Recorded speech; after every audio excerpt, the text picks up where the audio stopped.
You board a plane.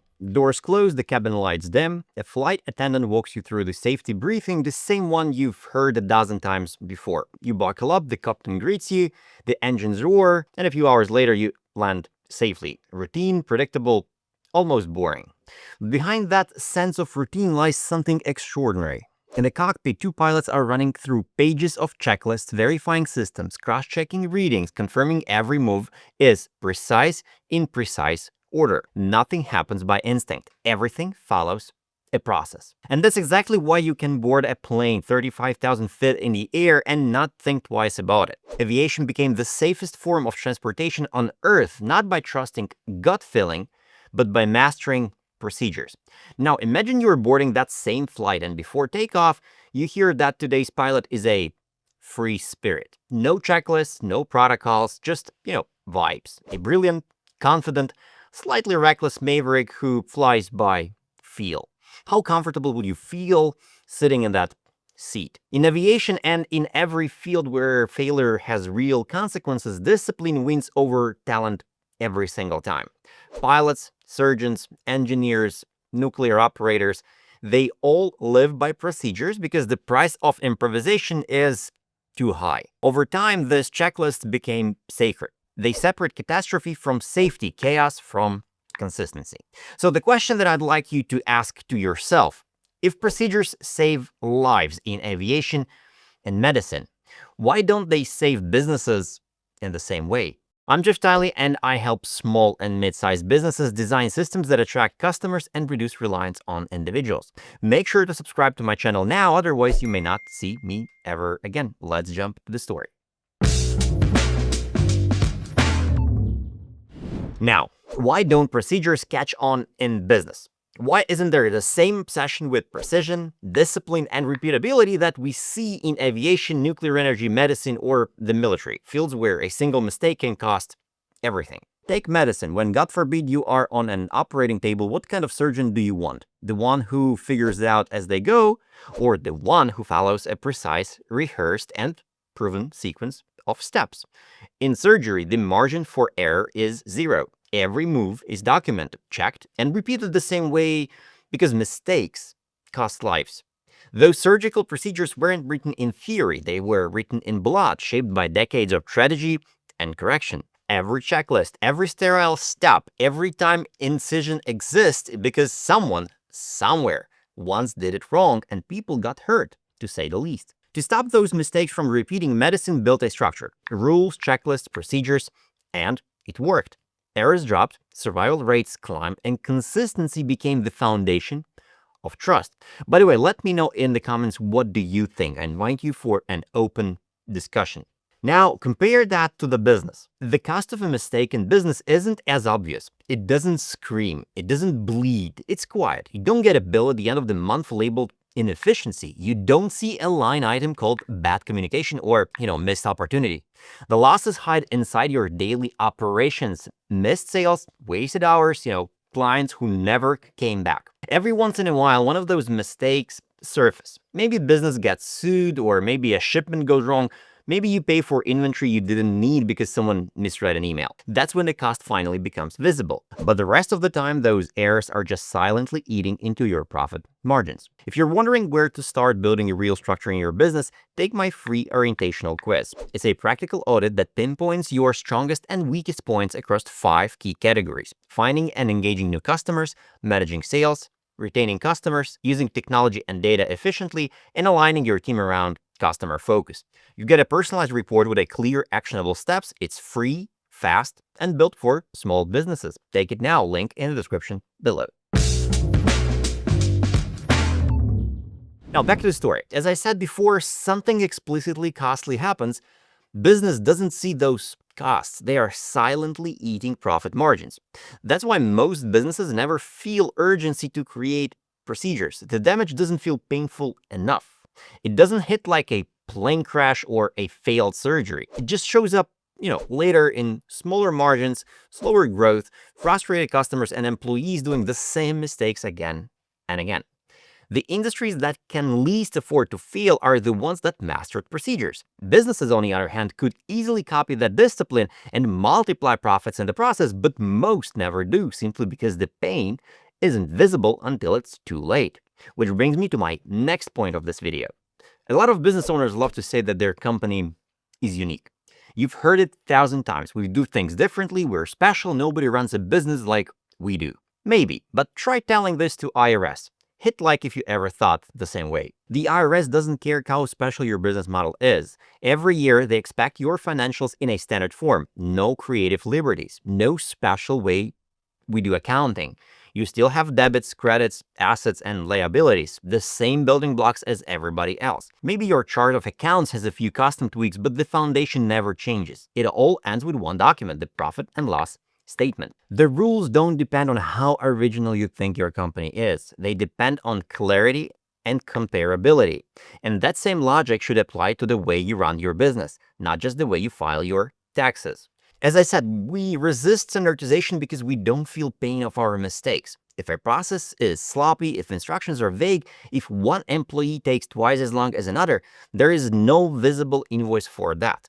The losses are silent. It's easier to just tell someone, here is the task, figure it out your own way. And you know what's sad? I've seen a ton of managers actually being proud about this kind of management method, run on personal improvisation instead of institutional structure. And yet when you look closely, there are far more areas that can and should be standardized than most people think. Almost everything in your business, sales, customer support, fulfillment, admin, can be systemized. The exceptions are rare. They exist, I admit. The few areas that truly resist standardization are usually at the top. A chief operating officer, for example, can't reduce leadership or long-term strategy to a checklist. The creative part, the vision, the invention, the breakthrough thinking has to stay flexible, but the execution of that vision, that's 100% standardizable. And that's the dividing line between doing it their own way and consistency. Between businesses that constantly chase results and those that deliver them predictably. Because creativity without structure is noise. Structure without creativity is machinery. The real magic happens when a creative part drives the system, and the system makes sure it happens the same way every single time. Which brings me to another point. Companies lose staggering amounts of money every single day because their systems are weak, inconsistent, or completely non-existent. You see it everywhere. One customer returns an item for an exchange, but gets a full refund instead. Loss. Another sends back a used product that can be resold. Loss again. And third return goes missing because no one ever logged it, and that's yet another loss. No process, no accountability, no record. Let me know in the comments below if you see similarities with your own business or if you could remember someone else with this kind of problem. And then there is the silent killer. Time. A customer who waits 2 or 3 weeks for a response that doesn't come back. That's not just a bad review, it's a lifetime of potential purchases just gone. Every one of these quiet little breakdowns, they bleed money quietly, drop by drop, until someday a company has to sell itself for nothing to a competitor or just go bankrupt. The idea here isn't complicated. When your business runs without defined standardized processes, whether in sales, customer service, or production, you're not just working inefficiently, you are burning money.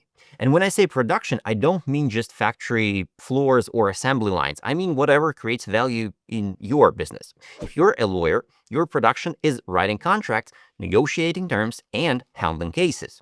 If you are a roofer, it's installing roofs. If you're a plumber, it's fixing leaks and fitting pipes. Every field, no matter how unique it feels, has repeatable work that can be turned into a system. Once you do that, everything changes. Costs drop, not everywhere, not instantly, but in some areas, the savings can be exponential.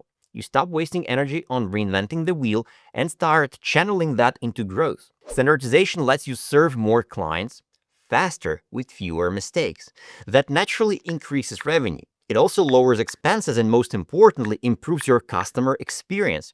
And when the customer experience improves, it feeds right back into more sales. And that's the loop. It's a first-grade math, not a rocket science. Even someone with MBA can understand it. Standardize what works, remove what doesn't, and the math takes care of itself. Hit like if you agree. Now, the process starts with something deceptively simple.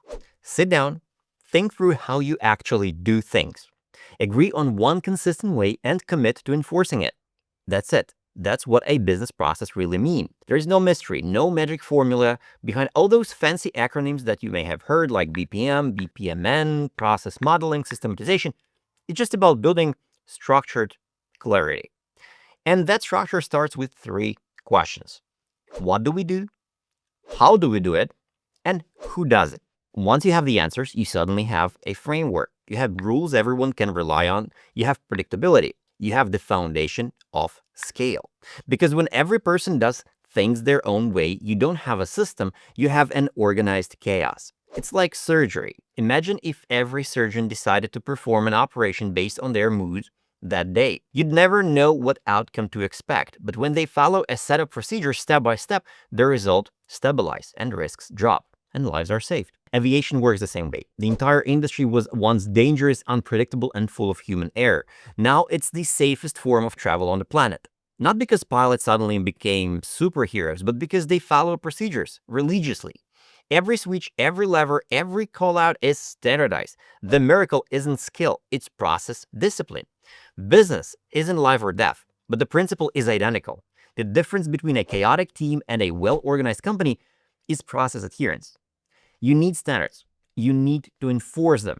But those standards have to come from your business reality, from the way you actually do business, from the way how your company actually operates, not from a consultant who walks in with a cookie cutter PowerPoint and a bunch of corporate jargon. By the way, that's exactly where most small and mid-sized business owners lose faith. They try to apply methods designed for giant corporations because that's what every textbook, every blog, every AI chatbot tells them to do. 19, even maybe 95% of everything written about process design was created for companies with thousands of employees. Narrow roles and full-time departments dedicated to documentation. Small businesses aren't built the same way. Your sales rep might also do customer service. Your operations manager might also handle logistics. You don't need a 40-page flowchart. You need clarity, who does what, when, and how. That's it. The tools and labels don't matter. The discipline does. And let me say this. Standardizing a process isn't complicated. What's complicated is keeping it alive. Execution is where most companies fail. People get busy, shortcuts creep in, someone says, it's faster my way, and soon everyone's freelancing again. That's when automation tools become useful. Once the manual process actually exists and is followed, technology enforces what's already defined. It doesn't define it for you. And if you're wondering how to even start documenting your first process, I can make a separate video about that specifically for small and medium-sized businesses. If that's something you want me to do, let me know in the comments down below. The truth is, standardization doesn't kill creativity. It kills confusion. It frees people to focus on the part of the job that actually requires thought instead of reinventing the wheel every morning. Once you define the how, you can finally start improving it. So remember, the first step isn't buying software or hiring a consultant or reading another business book. The first step is a decision to define how things are done and to do them that way, consistently. And that's exactly what I do for a living. If you need help getting your business in order, like sales, customer support, or operations, my company can walk you through it. You'll build systems that work for your team, not someone else's spreadsheet. If you're not ready yet, start with the quiz, link in the description below. On that note, make sure to subscribe to my channel, hit like to this video to help spread the word, and see you next time. Peace.